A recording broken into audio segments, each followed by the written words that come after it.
Bonjour et bienvenue sur la chaîne Le Culte du Dé. Aujourd'hui est un jour un peu difficile pour moi. Je suis chez Monsieur Bertrand. Bonjour. Et nous venons de faire une partie de Rum and Bones. L'attente attendue. Voilà, et je dois avouer que j'ai perdu. Et pas de peu. Oh, mais ça arrive, j'avais perdu la première. C'est l'égalité. Ne fais pas ton gentil comme ça. Mais si, t'as été humilié, c'est tout. Voilà, c'est pas grave. j'ai été un petit peu humilié. Alors, on va vous raconter un petit peu les règles du jeu. On va vous montrer comment ça se déroule. Et puis, on va faire un petit tour du matériel. Oui, puisque là, on a joué sur la version de base. Voilà, donc là, c'est le cadavre de notre partie, en fait. Donc, c'est tout sauf les boîtes qui sont dans le fond. Voilà, ça c'est les boîtes d'extension qui sont venues avec la première. Donc il y a l'équipage chinois et à côté l'équipage français. Ouais. Nous on a joué avec les tiens, c'est quoi? C'était des corsaires? Oui. C'est les corsaires, c'est les corsaires de base, je sais plus comment ils s'appellent, la confrérie de Wellsport, un truc comme ça. Et puis moi c'était les morts-vivants. Voilà, Joe le mort-vivant. Donc comment ça se déroule? On a deux bateaux. Alors, avec les extensions, c'est un petit peu différent. On va vous faire le jeu de base. Donc, on a deux bateaux qui s'abordent avec trois endroits où on a des ponts comme ça qui sont jetés entre les deux navires. Donc, nous, on avait aussi le serpent de mer qui a fait son apparition. Oui.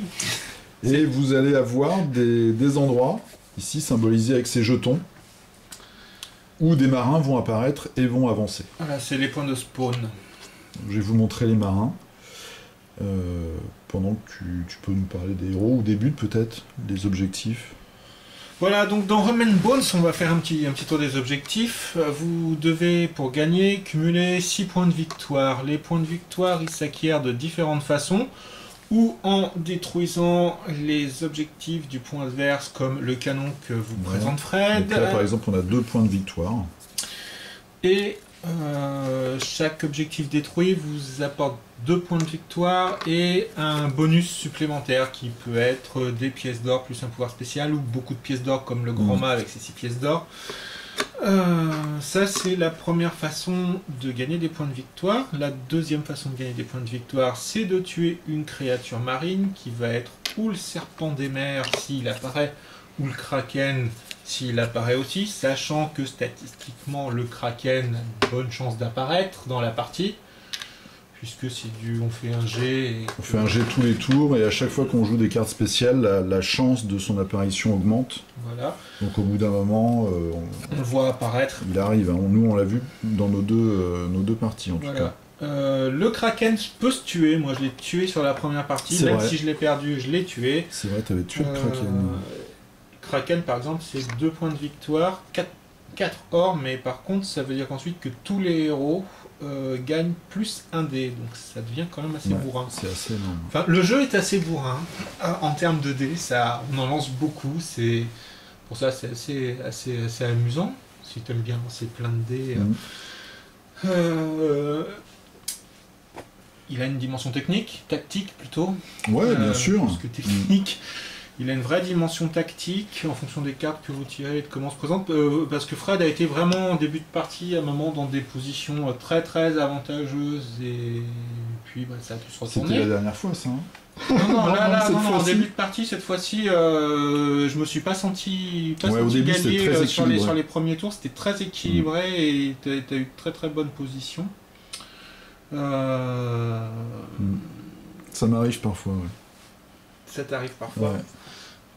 Bon, je vais juste compléter ce que tu as dit tout à l'heure et ce qu'on montrait sur les objectifs, peut-être en parlant vite fait du mécanisme général. C'est qu'en fait, on a des matelots qui commencent ici et qui vont se diriger vers l'objectif adverse. Ouais.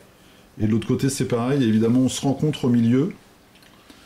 Il y a des attaques automatiques. Les matelots, c'est vraiment de la chair à canon. Hein. On en défausse tous les tours et on en ramène tous les tours aussi. Et puis après, avec nos 3 héros parmi 5, on va essayer de faire changer l'avantage de côté en fait et de gagner la partie. Sachant que les matelots et les boscos peuvent quand même avoir leur intérêt, ils avaient été très très utiles contre le Kraken lors de leur première partie. Je l'aurais vu beaucoup. Ouais, et puis c'est vrai que là, par exemple, j'avais un dernier objectif, enfin un objectif ici. Toi, par exemple, tu as 4 matelots, donc on lance quand même 4 dés, ils peuvent potentiellement casser 4 points de structure sur 8, quoi. Ils font déjà la moitié du boulot. Exactement. Donc, des matelots et des boscos qui spawnent sur les points que vous a montré Fred. Les héros aussi arrivent sur ces points-là. Je vais montrer vite fait les héros morts-vivants. Donc on a une équipe de 5. Ouais. On peut en avoir 3 sur le plateau. 3 plateaux simultanément. Nous, on a modifié un peu la règle de base. La règle de base dit que normalement, on peut activer au premier tour 3 héros directement. On s'est rendu compte que c'était extrêmement bourrin, que ça donnait vraiment un très gros avantage aux premiers joueurs. Ouais, c'est vrai que... En plus, tu regardes, tu peux rien faire, parce que t'as pas de carte.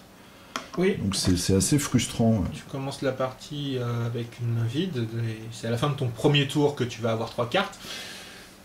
Donc on a changé cette règle-là et on a décidé qu'on activait un héros par tour pour un maximum de 3 et c'était beaucoup plus équilibré. 3 sur 5 et puis ils ont chacun une classe, les héros. Ouais. Oui, comme on l'a déjà présenté. Bah non, on l'avait déjà présenté. Ah oui, on l'avait présenté dans l'unboxing, ouais, c'est vrai. Tu vois, je te fais du renvoi sur des vidéos que tu as déjà fait. Heureusement que tu es là. Tu deviendras multimillionnaire avec tes vidéos. Ça m'étonnerait. Donc on rappelle quand même, on a un capitaine, on a un corps à corps, un distance, un soutien et un gros tank. Hein, j'étais bien là. Il est oui, c'est exactement ça. Et je remercie mon gros tank qui a permis de terminer la partie. Ton gros tank qui est là, toi. Avec son tambour. Une bonne brutasse à 14 points de vie.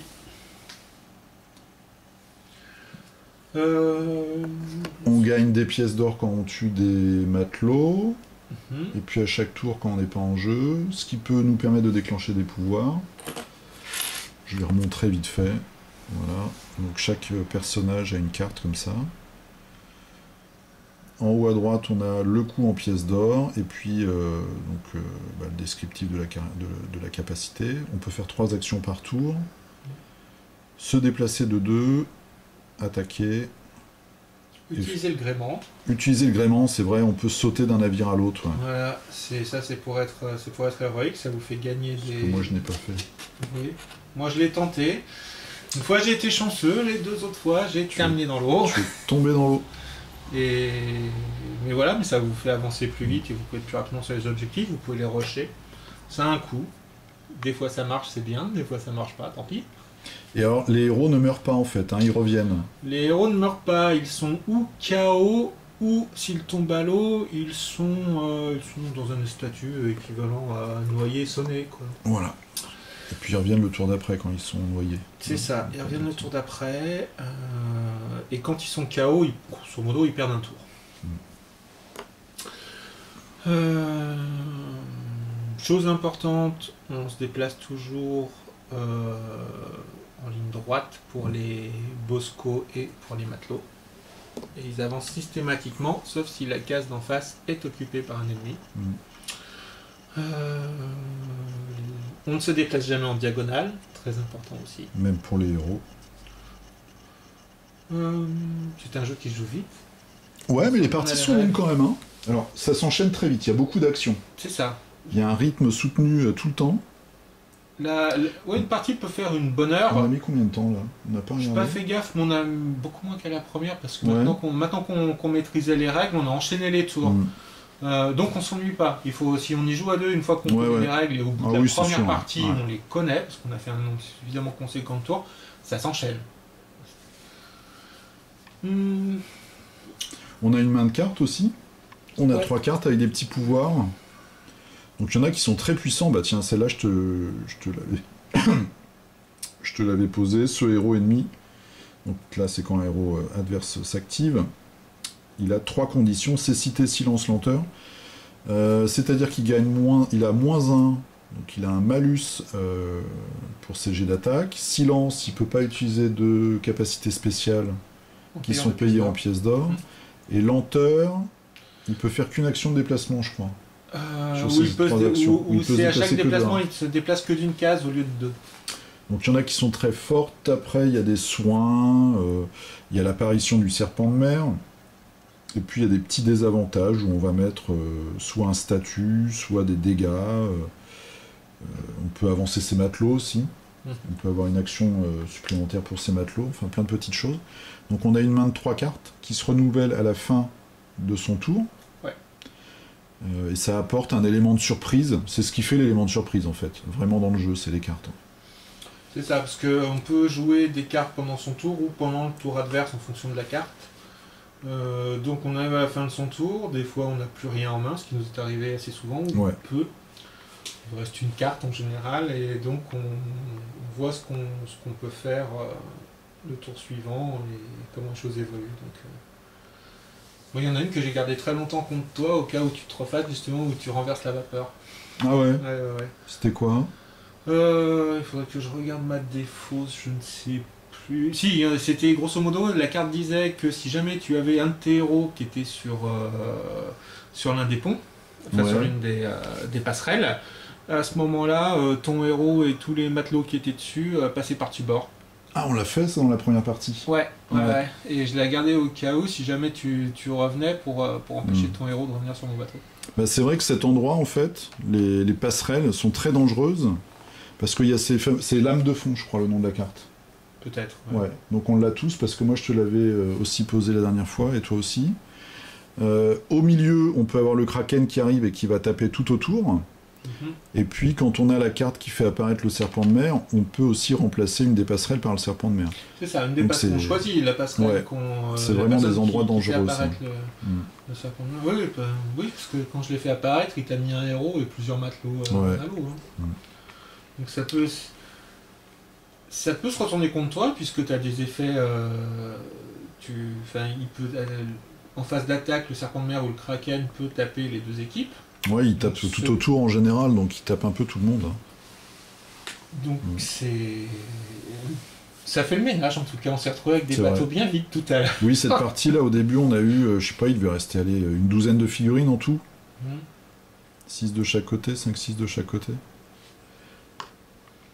Ouais, c'est un jeu... Bon, après, il y a un petit effet boule de neige. Par exemple, toi, tu m'as détruit mon canon en premier. Oui. Donc du coup, j'avais une attaque de 4D en moins. Et après, théoriquement, si on commence à avoir 2 objectifs, on a des petits avantages. Donc il y a un léger effet boule de neige. Mais je pense qu'on peut quand même remonter grâce au hasard. Faut aimer le hasard aussi. Oui, il faut beaucoup de dés, les cartes. C'est de la mérite rage. Donc voilà. C'est vraiment de la mérite rage. C'est sûr que si vous aimez les jeux à l'allemande, avec de la gestion où on peut beaucoup prévoir, et où on fait beaucoup de calculs, c'est pas un jeu pour vous. Là, il y a du hasard, mais tu as des cartes pour influencer du hasard. C'est pas que du hasard, loin de là. Ah oui, il y a de la tactique. Voilà, il y a de la tactique. Quand tu combines les effets, que tu combines les effets des héros entre eux, où tu as des cartes, typiquement le serpent de mer, je l'ai pas attendu tout de suite, j'ai attendu que tu aies une grosse une case, voilà, une concentration de personnages, de figurines dessus. Une concentration de personnages dessus pour dire ah tiens, pas de bol quoi. Et puis mine de rien, on a 3 héros avec chacun 3 caractéristiques, donc ça fait déjà 9. Donc il y a plein de choses quand même à penser et qu'on peut comboter quoi. Surtout qu'on a quelques effets passifs qui sont pas mal. Puis les héros reviennent vite. Ouais, les héros reviennent vite. Donc, non, c'est vraiment bien. Moi, c'était ma deuxième partie, j'ai bien aimé. Il y a de la tension. Bon, à la fin, moi, je savais que mais là, j'ai vraiment été mauvais. J'ai pas mis un point de dégâts sur un seul des objectifs de Bertrand. Donc voilà, pour vous donner une idée. Et pourtant, il y a des moments où ça avançait quand même, hein, mais non. Je peux pas... Bon, j'ai pas eu de chance, et puis Bertrand est quelqu'un d'extrêmement intelligent. Oui, tu me diras combien je te dois. Voilà. Et j'ai pas fait le gréement, j'ai pas fait de gros coups spéciaux. Ouais. Voilà, le truc avec Fred, c'est qu'il joue pas les monstres marins, il sait pas les taper. En défense, et il n'a pas essayé le gréement, alors que moi je l'ai essayé 2 fois sur cette partie, et les 2 fois ça s'est fini dans l'eau. Ouais, c'est vrai.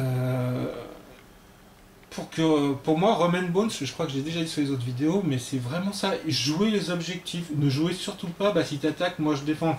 Défendez un peu, mais allez jouer les objectifs si vous voulez vous. J'ai essayé, mais j'arrive pas à avancer. Mais c'est vrai qu'il faut être très offensif, je pense. Même au-delà du raisonnable pour gagner, quoi. Il faut vraiment faire des coups d'éclat. C'était mon ouverture de partie. J'ai joué le gréement sur mon premier ou mon deuxième tour pour pouvoir aller taper des objectifs tout de suite.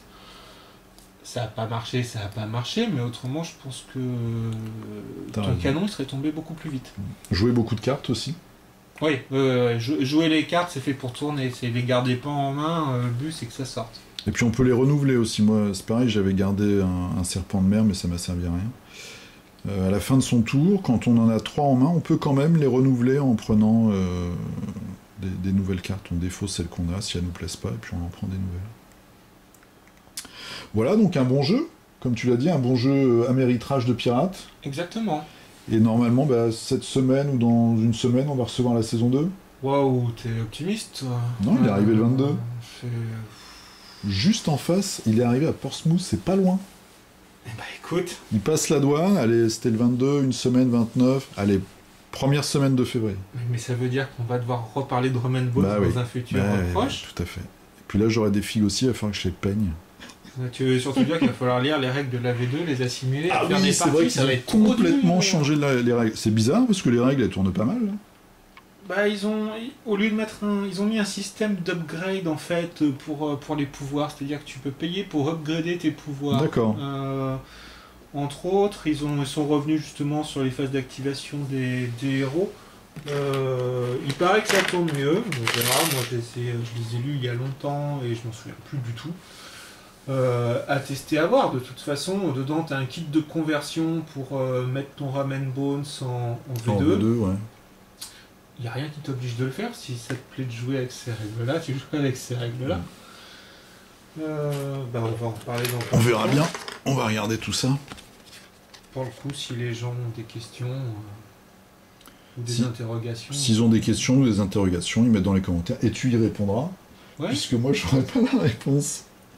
Mais je le ferai, je le fais déjà. C'est vrai. Et pour les nouvelles règles, il y a tout ça, si ça vous intéresse, sur le Kickstarter, en fait, de la deuxième vague, dans les news. Bon, après, c'est tout en anglais, mais... c'est ce que j'allais dire. Si vous parlez anglais, c'est bon. Voilà, mais il y a tout ça. Il y a même, je crois, ils ont au fur et à mesure mis toutes les cartes de la V2, d'ailleurs, même pour la V1. Enfin, ils ont mis les cartes V2, des figurines sorties pour la première saison. Voilà. Eh bien, on va finir sur les boîtes du Fléau de Mazou, donc l'équipe chinoise avec son panda. Bonne année. Oui, bonne année. C'est aujourd'hui d'ailleurs. Pour les Vietnamiens, c'est aujourd'hui. Oui. C'est aujourd'hui, je crois. L'année du coq. Elle va être belle, la France. L'année du coq. La brise sanguine, voilà. L'équipage français. Pour une fois, on a une vraie équipe française dans un jeu. C'est sympa. Avec des cartes orientées sur le fromage, entre autres. Sur le fromage, il y a des cartes fromage, ouais, ça a l'air bien ça. Il y a quoi? Il y a le masque de fer. Bon, on verra ça un jour. Il y a quelques petites cartes sympas. Rapide, quelques petites figurines rigolotes. Voilà, on vous dit à la prochaine. À très bientôt, monsieur Fred. Ne prenez pas l'eau. Et puis à la prochaine fois pour un autre jeu.